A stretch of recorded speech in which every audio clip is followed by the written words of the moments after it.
Hi viewers, welcome to our channel. Janasena party టీడీపీతో పొత్తు పెట్టుకొని 21 సీట్లే తీసుకోవడం పైన ఆ మధ్య అటు వైసీపీ నుంచి కానివ్వండి, లేకుంటే కొంతమంది విశ్లేషకులు ఎన్నో విమర్శలు చేయడం చూసాం. అయితే ఇప్పుడు పవన్ కళ్యాణ్ గారు ఒక మాస్టర్ ప్లాన్ వేశారు, ఒక ప్రణాళికతో రాబోతున్నారు. అంటే ఆ మాస్టర్ ప్లాన్ ఆయన్ని ముఖ్యమంత్రి కుర్చీ పైన కూర్చోబెట్టుకునే అవకాశం ఉందని కూడా చెప్తున్నారు. మరి అసలు ఆయన వేసిన మాస్టర్ ప్లాన్ ఏంటి, మరి అది ఆయన్ని చీఫ్ మినిస్టర్గా చేసే అవకాశం ఏమైనా కనిపిస్తుందా? సో ఇప్పుడు ఇదే అంశం మీద డిస్కస్ చేయడానికి ప్రజెంట్ మనతో పాటు సీనియర్ జర్నలిస్ట్ జయదేవ్ గారు వారితో డిస్కస్ చేద్దాం. సార్ నమస్కారం. సార్ నమస్తే అండి. సార్, పవన్ కళ్యాణ్ గారు 21 సీట్లు తీసుకోవడం పైన అప్పుడు కొన్ని విమర్శలు రావడం చూస్తాం. వైసీపీ నుంచి ఆయన అభిమానులు కూడా కాస్త అప్సెట్ అయ్యారు.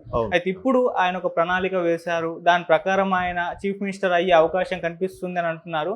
సో దీంట్లో వాస్తవం ఎంత ఉంది, అసలు ఆయన వేసిన మాస్టర్ ప్లాన్ ఏంటి సార్? మాస్టర్ ప్లాన్ అంటే మాస్టర్ ప్లాన్ అనుకోకూడదు.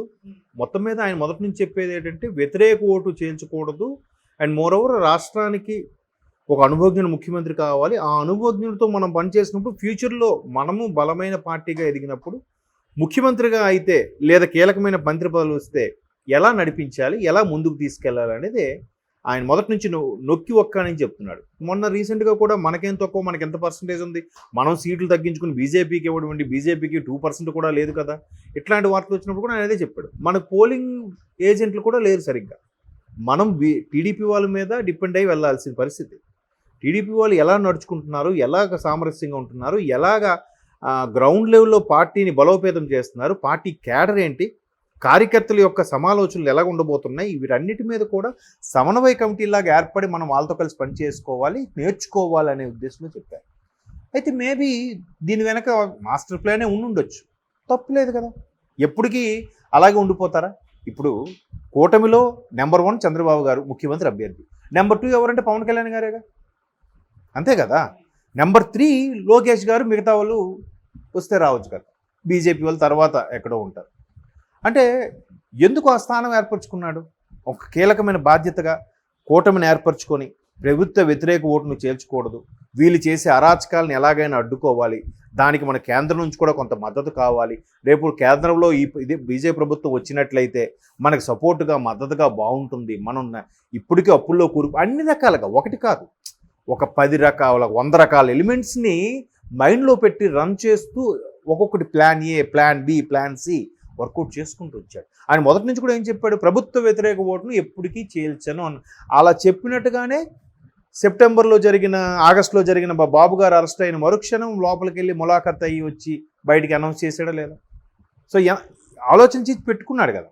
అయితే ఇక్కడ మీరు అన్నట్టు మాస్టర్ ప్లాన్ గురించి నేను కూడా విన్నది ఏంటంటే, కొంతమంది ప్రముఖుల నోటి నుంచి పవన్ కళ్యాణ్ గారు బీజేపీతో ఉన్న సాన్నిహిత్య నేపథ్యంలో మీరు ఎంపీగా పోటీ చేయండి, రేపొద్దున సెంట్రల్లో బీజేపీ వస్తే మీకు కేంద్ర మంత్రి పదవి పక్కా బాగుంటుంది, కేంద్రంలో ఉండే పదవులు బట్టి ఒక నేషనల్ లెవెల్లో గ్రిప్ వస్తుంది, కేంద్ర మంత్రి అని ఆ హోదా వేరుంటుంది అని చెప్పినా కూడా ఆయన ఎందుకో రాష్ట్రానికే మొగ్గు చూపాడు. ఎందుకంటే అక్కడికి వెళ్ళిపోతే రాష్ట్రానికి కొంచెం ఎడబాటు అయినట్టే, రాష్ట్రానికి చెందిన ఎంపీయే కానీ కొంచెం ఎడబాటు అయినట్టు ఉంటుంది. ఎందుకులే ఎక్కడైతే ఉంటుంది, వర్క్ కూడా నేర్చుకోవాలి, పని నేర్చుకోవాలి బాబు గారి నాయకత్వంలో.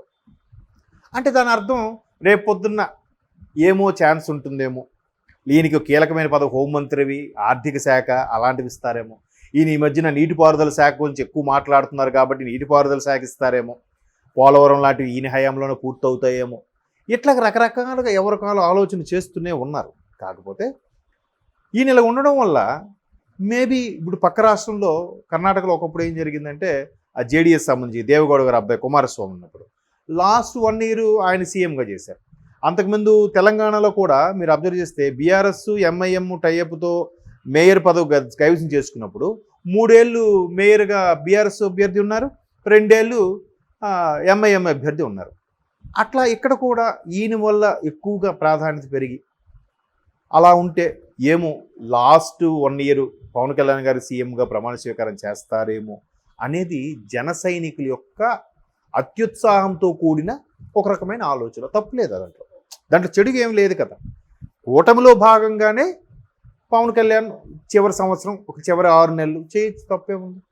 సరదాగా అనుభవం, లైఫ్లో ఒక్కసారైనా ముఖ్యమంత్రి అయ్యానరా, అంతే కదా, ఒక్కరోజైనా ముఖ్యమంత్రే. అలాగా అంటే అలా ఆలోచిస్తున్నారు. మరోవైపు ఇంకొంతమంది అనాలిసిస్ ఎలా ఉందంటే, ఒకవైపు వైసీపీ మాకు కూడా తక్కువ సీట్లు బాగానే వస్తాయని చెప్తుంది, కూటమి కూడా బాగా వస్తాయని చెప్తుంది, కూటమికి పర్సంటేజ్ పెరిగింది కానీ కూటమికి ఎక్కువ వస్తాయని చెప్తుంది కూటమి. ఇటువంటి నేపథ్యంలో వీళ్ళు 21 స్థానాల్లో పోటీ చేసినప్పుడు ఒక 10-15 వీళ్ళు కైవసం చేసుకుంటే 15 మ్యాజిక్ ఫిగర్కి దగ్గరగా వచ్చి ఆగిపోయింది అనుకోండి టీడీపీ, అప్పుడు జనసేన ప్రాధాన్యత ఇంకా పెరుగుతుంది కదా. ఒకవేళ టీడీపీకి ఎన్ని 88 ఎన్నో కావాలి అంతేనా, 175 అంటే సగం 87.5 సంథింగ్ అంతా ఉంటుంది, 88 వస్తే చాలు. 90 అనుకోండి, 90లో 80 వచ్చాయి అనుకోండి టీడీపీకి, అప్పుడు జనసేనకు 10-15 వస్తే కీలకమే కదా. అప్పుడు ఇంకా మంత్రి పదవులు కూడా కైవసం చేసుకోవచ్చు కదా, ప్రాధాన్యత పెరుగుతుంది కదా. అలాగొచ్చినా బాగుండు అని కొంతమంది జన సైనికుల్లో అభిలాష అనుకుంటున్నారు.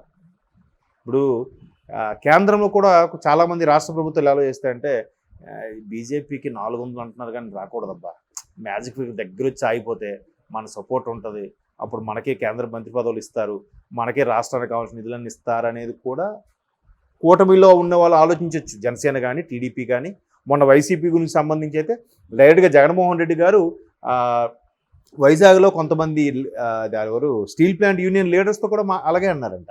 అంటే వార్తల్లో వచ్చింది, నేను లైవ్లో చూశానని అంటే నేను చెప్పలేను కానీ, అక్కడ బీజేపీకి తక్కువ రావాలని కోరుకోండి, దేవుడి దయ వల్ల తక్కువ వస్తే మనకి ఎక్కువ సీట్లు వస్తే మన మీద మనకి మంచి గ్రిప్ దొరుకుతుంది, దేవుడి దయ ఎలా ఉంటుందో అన్నట్టుగా జగన్మోహన్ రెడ్డి గారు అన్నారు.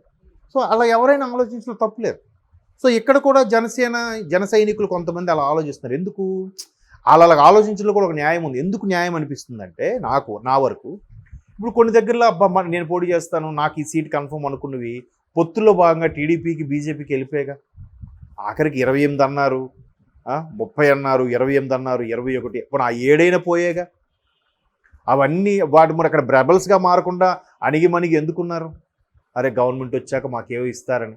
ఇట్లాంటివి ఎడ్జ్ మీద వచ్చినప్పుడు గవర్నమెంట్ సఖ్యంగా కలిసి పని చేసినప్పుడు టీడీపీ వాళ్ళకి 2 ఇచ్చినప్పుడు జనసేనలకు 1 ఇస్తారుగా పదవి.